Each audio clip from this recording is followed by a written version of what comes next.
बिस्मिल्लाहिर्रहमानिर्रहीम। अस्सलाम वालेकुम दोस्तों, आज की इस वीडियो में मैं हज़रत मोहम्मद सल्लल्लाहु अलैहि वआलिहि वसल्लम की वलादत से पहले हाथी वाले साल का वाक़या बयान करूँगा। रसूल करीम सल्लल्लाहु अलैहि वआलिहि वसल्लम की पैदाइश से पहले मुल्क यमन एबेसीनिया की सल्तनत का हिस्सा था। उस वक्त एबेसीनिया का ईसाई बादशाह नजाशी था। मुल्क यमन में उसका निगरां गवर्नर अब्राहा था। अब्राहा ने शहर सना में एक आलीशान चर्च बनवाया था। उसका मकसद था कि अरब के ज़ायरीन मक्का में खाना काबा की ज़ियारत को जाने के बजाय वो सब अब सना के आलीशान चर्च की तरफ आएं।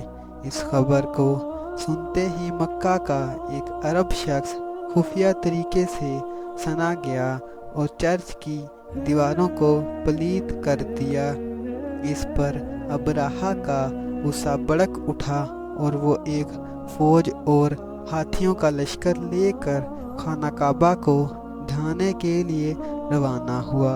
मक्का पहुंचकर इसने हजूर करीम सल्लल्लाहु अलैहि वआलिहि वसल्लम के दादा हज़रत अब्दुल मुत्तलिब के कई ऊँट अपने कब्ज़ा में ले लिए और कहा कि मैं तुमसे जंग करने नहीं आया हूँ, बल्कि खाना काबा को गिराने के लिए आया हूँ।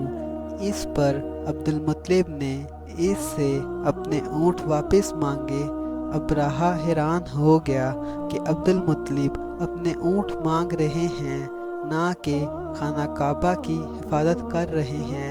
अब्दुल मुत्तलिब ने जवाब दिया, मैं अपने ऊँटों का मालिक हूँ और अल्लाह ताला खाना काबा का मालिक है, वो ही इसकी हिफाजत करेगा।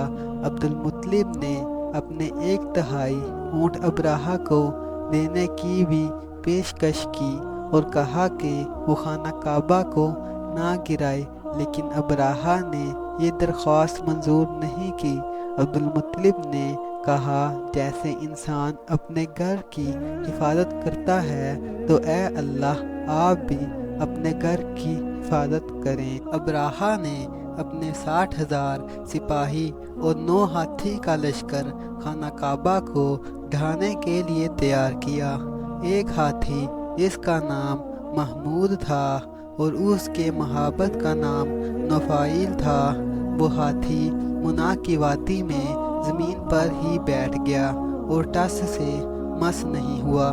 उसने आगे बढ़ने से इनकार कर दिया।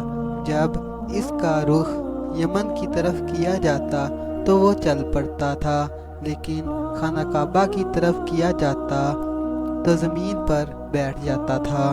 फिर इसी वक्त सारा आसमान परिंदों से भरकर स्याह हो गया और उन्होंने कंकरियों की बारिश अब्राहा की फौज और हाथियों पर कर दी। हर परिंदे की चोंच में एक और दोनों पैरों में एक एक कंकरी थी। चीखो पुकार होने लगी, भगड़ मच गई, सब जख्मी होकर भाग गए।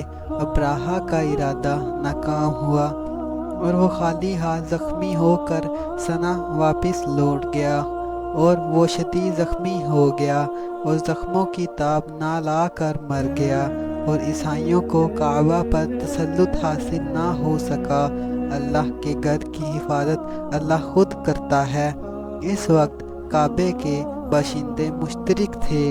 इस वाक़या के 2 महीनों बाद हज़रत मोहम्मद सल्लल्लाहु अलैहि वआलिहि वसल्लम की वलादत मक्का में हुई।